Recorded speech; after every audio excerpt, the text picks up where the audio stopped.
इचलकरंजी जिल्हा कोल्हापूर येथे Gavbhag police station समोर पाणी पुरवठा पाईपलाईनला गळती, लाखो लिटर पाणी वाया.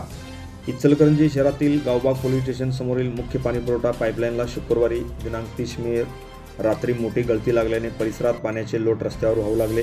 या घटनेमुळे लाखो लिटर पाणी वाया गेल्याची शक्यता व्यक्त करण्यात येत असून नागरिकांनी महानगरपालिकेच्या कारभारावर नाराजी व्यक्त केली आहे. गळतीमुळे काही काळ परिसरातील वाहतुकीलाही अडथळा निर्माण झाला. रस्त्यावर मोठ्या प्रमाणात पाणी साचल्याने वाहन चालकांना तसेच पादचाऱ्यांना त्रास सहन करावा लागत आहे. स्थानिक नागरिकांनी तातडीने दुरुस्ती करण्याची मागणी केली आहे. इचलकरंजी शहरात मुख्य पाणीपुरवठा पाईपलाईनला वारंवार गळती लागत असल्याच्या घटना समोर येत असून यामुळे पाणी पुरवठ्यावर परिणाम होत आहे. यापूर्वी शहरातील विविध भागात पाईपलाईन फुटून मोठ्या प्रमाणात पाणी वाया गेल्याच्या घटना घडल्या आहेत.